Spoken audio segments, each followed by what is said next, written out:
रहा है और इसमें बहुत सारी चीज़ें जो सर भी कुछ चीज़ों को बताएंगे, ठीक है ना। आज आपके पास हम आए हुए हैं, सर भी अपनी बातों को रखेंगे, सर भी चीज़ों को बताएंगे, कुछ चीज़ें कि पर्यावरण कितना इम्पोर्टेंट है।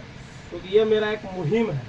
हमको मुहिम इसलिए चला रहे हैं क्योंकि लोग भूल चुके हैं पेड़ लगाना।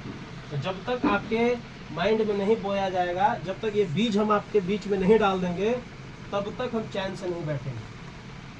हम अपने जीवन का मूल कर्तव्य, मूल संरचना, अपनी मतलब समझ लो कि अपना गोल फिक्स कर लिया है कि जब तक बच्चे को नहीं समझा दो कि पेड़ कितना इम्पोर्टेंट है और पेड़ को काटना नहीं, ज़्यादा से ज़्यादा लगाना है। और वैसे जगहों पे लगाना है जहाँ पर लंबे टाइम तक पेड़ रह सके। ऐसा जगह नहीं लगा देना कि आज हमको यहाँ पे लगाए हैं और कल बकरी चढ़ गया, उसको सेफ्टी भी करना है। पता चले कि उसको हम ही काट दिए, लगाया, अब हमको ज़रूरत है हम काट दें। वैसे जगहों पर पेड़ हमको नहीं लगाना। पेड़ हमको वैसे जगहों पे लगाना है जहाँ पे वो सरवाइव कर सके 30-40 वर्षों तक, 50 वर्षों तक, पीढ़ी दर पीढ़ी बचा रहे, तब आगे क्यों बचेगा। नहीं तो आप आज देख रहे हो कि टेम्परेचर का हालत क्या है, पानी कितनी नीचे चले जा रहे हैं। ये बहुत बड़ा रीजन है बरसात का। बरसात कम होने से वजह से आज हमारे यहाँ पानी का लेयर बहुत नीचे चला गया। ये ठाकुर बिहार सोन नदी के किनारे है कि नहीं। आज हमारे यहाँ 20 फीट पे पानी थे, 15 फीट पे पानी पीने लायक था, लेकिन आज हमारे यहाँ पानी 60 फीट पे चला गया है। इसका रीजन 2 रीजन है।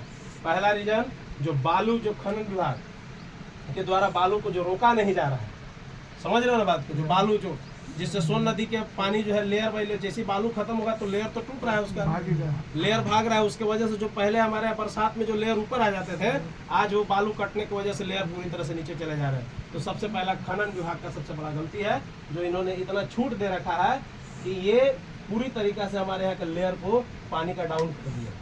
पहला गलती तो ये हमारे यहाँ हो रही है, इतनी बालू की खनन हो रही है। और बालू का खनन होना हमारे लिए बहुत बड़ा विष का काम कर रहा है, बस इतना समझ लो। दूसरा, बरसात, बिन मौसम बरसात होना, जिस टाइम बरसात होना चाहिए उस टाइम बरसात नहीं हो पा रहा है। और पानी जमीन के अंदर कैसे रिस्टोर होता है बरसात में, या हर जगह पे जहाँ पे पहले क्या होता, बड़े बड़े पौंड बनाए जाते थे, तालाब, बड़ा बड़ा तालाब जिसमें पानी रिस्टोर होता था। जैसे सर को याद होगा, और हम लोग के जब थे तो यहाँ पे बहुत सारा तालाब था उधर की ओर, जो सालों में पानी उसमें भरा रहता था, सब दिन पानी भरा रहता था। उसमें मछली मारने के लिए भी हम लोग जाते थे।